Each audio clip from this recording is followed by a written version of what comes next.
देवी चामुंडा और देवी कालिका, कहने को तो ये दोनों देवियों को एक ही माना जाता है, पर ये देवियाँ एक है कि अलग है। ये देवियों की पूजा किस तरीके से होती है, इन देवियों के पूजन से क्या क्या फल प्राप्त होता है, ये सारी बातें हम जानेंगे और समझेंगे। नमस्कार, जय माँ। आप सबका देवालय रिचुअल्स यूट्यूब चैनल पे हार्दिक स्वागत है। चामुंडा देवी और कालिका देवी कहने को तो एक ही है, परंतु ये दोनों देवियां एक नहीं है, ये दोनों अलग अलग देवियां हैं। चामुंडा देवी के बारे में दुर्गा सप्तशती और अन्यान्य पुराण जहां पर देवी महात्म्य की कथा आती है वहां पे लिखा हुआ आपको मिल जाएगा। देवी महाभागवत, देवी भागवत इत्यादि ग्रंथों में भी चामुंडा देवी के बारे में लिखा हुआ है। कहते हैं कि जब धूम्रलोचन के वध के बाद चंड मुंड देवी को परास्त करने के लिए अथवा उन्हें घसीट कर शुंभ निशुंभ के सामने ले जाने के लिए आए, तब देवी को बहुत क्रोध हुआ। देवी की जो आईब्रोज थे, भ्रुकुटी टेढ़ी हो गई। भ्रुकुटी कुटिला तस्या ललाट फलकादृत काली कराल वदना विनिष्क्रांता सिपाशिनी। तब उनके जो ये भ्रोर मध्य है, यहाँ दो आईब्रोज के बीच के एरिया से एक भयानक देवी प्रकट हुई, जिन्हें हम चामुंडा के नाम से जानते हैं। उनका बॉडी जो है वो सूखा हुआ था, शुष्क मांसाती नारी, उनका शरीर सूखा हुआ था, मानो मांस भक्षण करने के लिए ही वो प्रकट हुई है, असुरों का खून पीने के लिए ही उनका प्राकट्य हुआ हो। उनकी आंखें बड़ी बड़ी थी, लाल थी, ढसी हुई थी। उनका मुख जो था वो खुला हुआ था, जीभ लपलपा रही थी, बड़ी बड़ी दांत, मतलब जिसे हम फैंग्स कहते हैं, दाढ़े बाहर निकल रहे थे। अपने हाथों में खटवांग धारण की हुई, तलवार धारण की हुई, पाश इत्यादि अस्त्रों को धारण की हुई देवी प्रकट हुई। चामुंडा देवी ने द्विपचर्म परिधान, मतलब वो चीते के खाल के वस्त्र धारण की हुए थी, और देवी का इसी स्वरूप को हम चामुंडा के नाम से जानते हैं, चंड मुंड का वध करने वाली चामुंडा।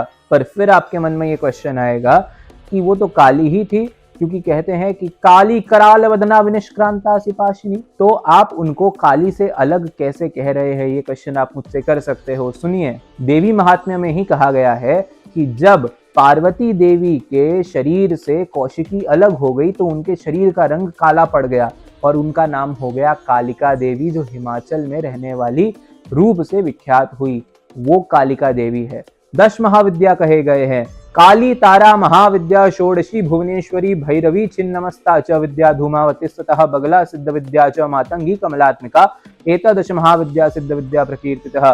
काली को प्रथमा कहा जाता है।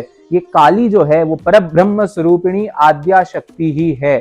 शाक्त में भी 2 कुल होते हैं, काली कुल और श्री कुल।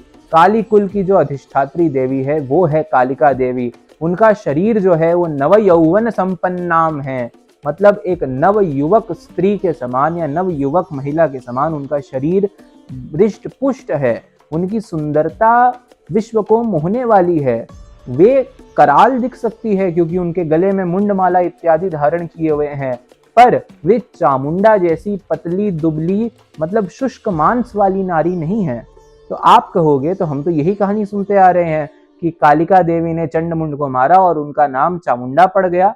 नहीं, कालिका देवी वहीं पे मौजूद थी, पर उन्होंने चंडमुंड को नहीं मारा।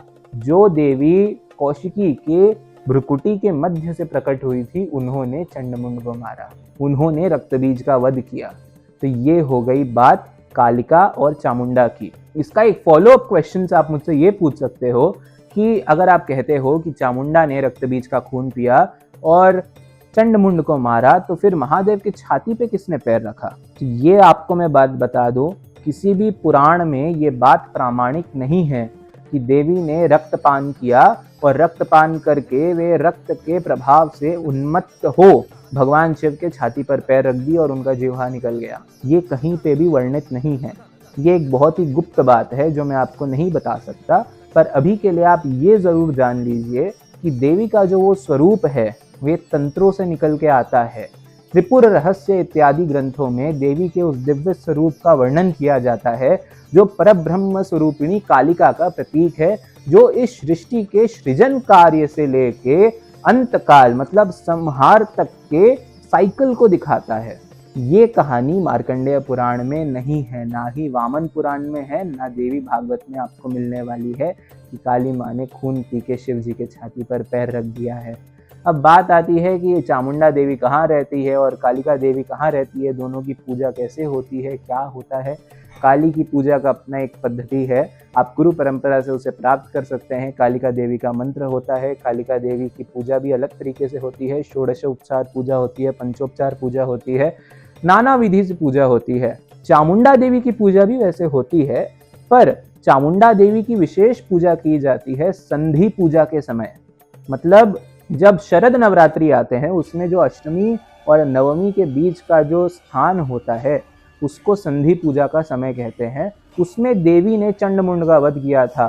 संधि पूजा के समय देवी की पूजा चामुंडा के रूप में की जाती है। वही 10 भुजा दुर्गा देवी चामुंडा के रूप में प्रकट हो जाती है। 108 कमल अर्पित किए जाते हैं, 108 दिए जलाए जाते हैं। उन दियों के रोशनी में वो कराल वदना कालिका चामुंडा के स्वरूप में प्रकट होती है और देवी को उसी समय बलि प्रदान किया जाता है, क्योंकि चामुंडा जो है वो बलि प्रिया देवी है, दुर्गा भी है, पर चामुंडा उस समय उस बलि को ग्रहण करती है। ये है चामुंडा के पूजन का विशेष समय जो कहा गया है। तो आपके मन में ये प्रश्न आएगा, अगर आपको दोनों में से किसी की भी साधना करनी है तो कैसे करें। अगर आपको चामुंडा, काली या किसी भी देवी की साधना करनी है तो सबसे बेस्ट होता है आप नवार्ण मंत्र की दीक्षा लेकर उसका जप कीजिए, अपने गुरु से उसे दीक्षावत प्राप्त करके नवार्ण मंत्र का अनुष्ठान कीजिए। भगवती के सारे स्वरूपों की कृपा उसी में प्राप्त हो जाती है, चाहे वो काली हो, तारा हो, चामुंडा हो, महालक्ष्मी, महासरस्वती, महाकाली, सबकी कृपा उसमें प्राप्त हो जाती है। अलग से आपको उनकी साधना या पूजा करना है तो कालिका देवी को प्रसन्न करने के लिए आपको मैं एक श्लोक बताता हूँ, उसका आप जाप भी कर सकते हैं, नित्य पाठ भी कर सकते हैं, उसका कोई दोष नहीं है। ओम जयंती मंगला काली भद्र काली कपालिनी दुर्गा क्षमा शिवा धात्री स्वाहा स्वधा नमोस्तुते। ये भगवती कालिका को ही लक्षित करके लिखा गया है। इसमें वैसे तो 11 देवियों के नाम हैं जिनके बारे में यदि आपको जानना है तो अलग वीडियो हम बना देंगे, कमेंट डाउन कीजिएगा। पर कालिका देवी को खुश करने के लिए आप इसका जाप कर सकते हैं या फिर इस मंत्र का या श्लोक का आप नित्य पाठ भी कर सकते हैं। और देवी चामुंडा को खुश करने के लिए आप चाहे तो संपूर्ण कात्यायनी भुवनेश्वरी स्तोत्र का भी पाठ कर सकते हैं। देवी प्रपन्नाते हरे प्रसीद वाला जो स्तोत्र है उसका आप पाठ कर सकते हैं। उसी में आता है कि दंष्टा कराल वदने शिरोमाला विभूषणे चामुंडे मुंडमथने नारायणी नमोस्तुते। उसी में आ जाता है अष्ट मातृकाओं में जो ये देवी है वही चामुंडा है और 10 महाविद्याओं की जो देवी है वे है कालिका। तो आशा करता हूँ आपको ये वीडियो इन्फॉर्मेटिव लगी होगी, अच्छी लगी होगी। चैनल को लाइक कर दीजिएगा, सब्सक्राइब कर दीजिएगा, कमेंट डाउन कीजिएगा अगर आपको कुछ जानना हो तो। हर हर महादेव, जय माँ।